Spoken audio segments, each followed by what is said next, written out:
Assalamualaikum warahmatullahi wabarakatuh, teman-teman.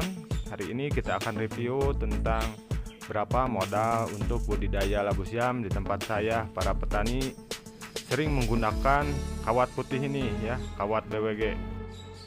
Nah, kawat putih ini teman-teman jadi berbeda-beda ukurannya.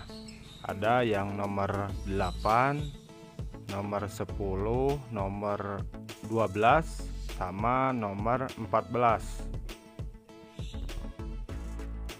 Nah, kenapa harus berbeda-beda ukurannya? Nanti kita jelaskan ya, sahabat tani. Nah, untuk pertama-tama nomor 8 ini sangat penting sekali untuk rangka ya. Nah, seperti ini nomor 8 yang paling besar. Dan untuk jarak per meternya ini 1 kilo itu 10 meter. Dan untuk per satu rollnya berat mencapai 50 kilo. Jadi kalau beli ke material itu per kilo ya, bukan per meter ya teman-teman. Jadi kita beli per kilo. Ini per satu rollnya 50 kilo. Dan untuk harga per satu rollnya mungkin daerah masing-masing berbeda-beda ya teman-teman. Tergantung juga pada nomornya teman-teman. Biasanya nomor 8 itu lebih murah dibanding nomor 14. Oke teman-teman, kita lanjut. Untuk berbudidaya labu siam tentu saja kita menggunakan bambu untuk tiang penyangga kawat putih. Dan ini bambunya 6 meteran dan nanti kita bisa potong-potong menjadi 3 bagian. Dan nantinya persatunya menjadi tinggi tiang menjadi 2 meter ya teman-teman. Dan untuk harga per satu bambu atau 6 meter ini di angka 12.000 teman-teman. Nah, seperti ini ada yang 12.000, ada yang 10.000 teman-teman. Jadi yang besar lebih mahal ya gitu teman-teman. Nah, teman-teman, seperti ini penampakannya untuk budidaya labu siam. Jadi sebelum memulai budidaya labu siam, kita bisa menanam kol atau apapun ya teman-teman. Yang penting tanahnya itu harus terolah dulu ya teman-teman. Nah, untuk jarak tanam budidaya labu siam perdapuran itu 5 kali 10 kalau saya ya teman-teman. Nah, seperti ini adalah rangka penerapan kawat putih nomor 8. Nah, seperti ini teman-teman. Jadi menerapkan dulu rangka dari awal.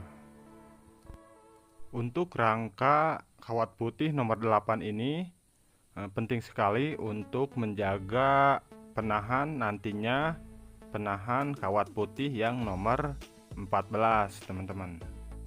Dan untuk rangka nomor 8 ini jarak antar baris 5 meter ke 5 meter. Agar supaya kuat, rangka ini tahan angin kencang dan bisa bertahan lama, teman-teman bisa menggunakan pepohonan yang ada di sisi ya teman-teman, di sisi kebun. Nah, seperti ini bisa kita manfaatkan pohon-pohon yang ada di sisi ya teman-teman, agar supaya kuat.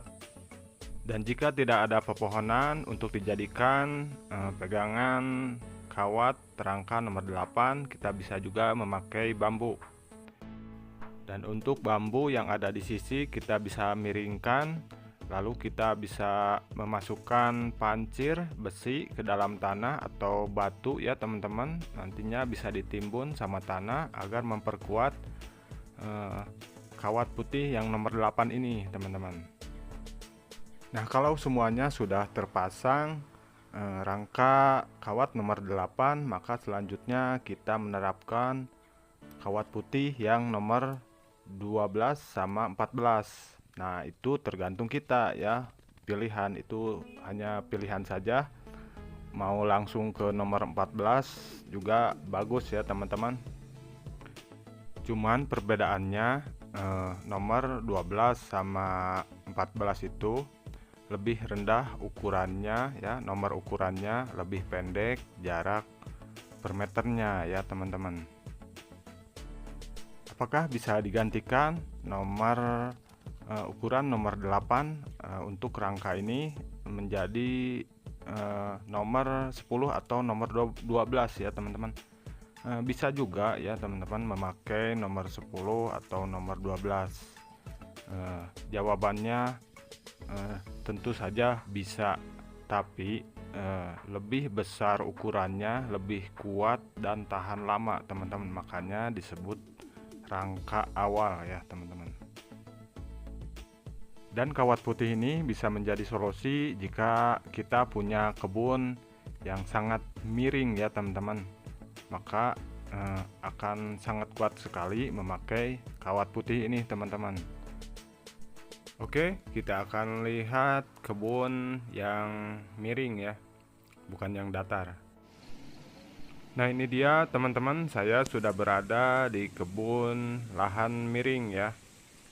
Kemiringan 50 derajat mungkin ini. Dari atas sampai bawah jalan saja tidak bisa cepat teman-teman. Nah seperti ini penampakannya, ini memakai kawat putih BWG ya.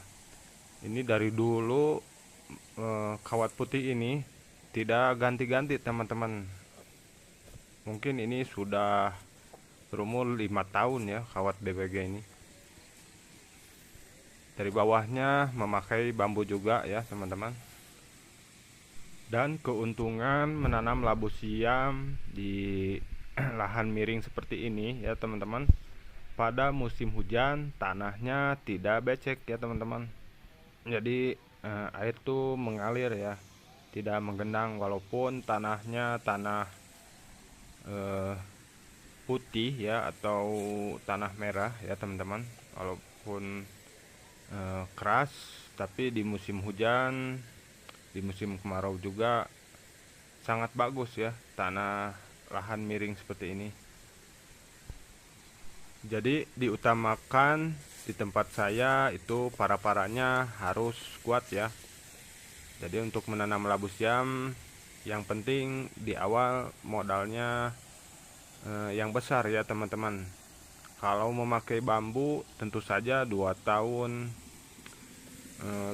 saja sudah keropos ya, apalagi memakai tali kain ya atau tali majun ya teman-teman. Biasanya tali majun itu kan kalau sudah kena hujan atau kena kemarau juga ya teman-teman, pas nanti kena hujan suka terputus ya teman-teman.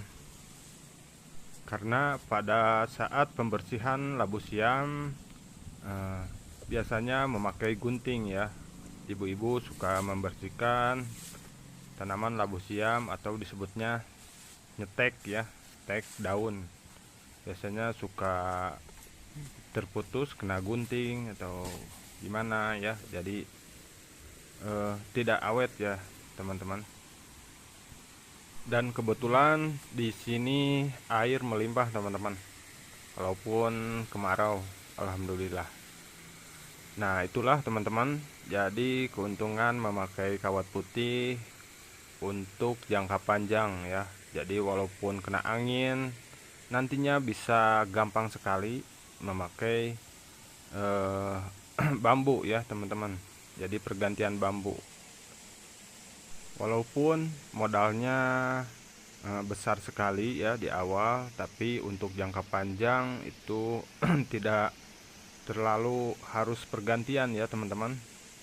Nanti pas musim angin besar memakai kawat putih seperti ini bisa kita naikkan lagi teman-teman. Dan perkiraan untuk per 1 hektar kalau memakai full kawat BWG kawat putih ini bisa mencapai 60 juta teman-teman kalau per 1 hektar.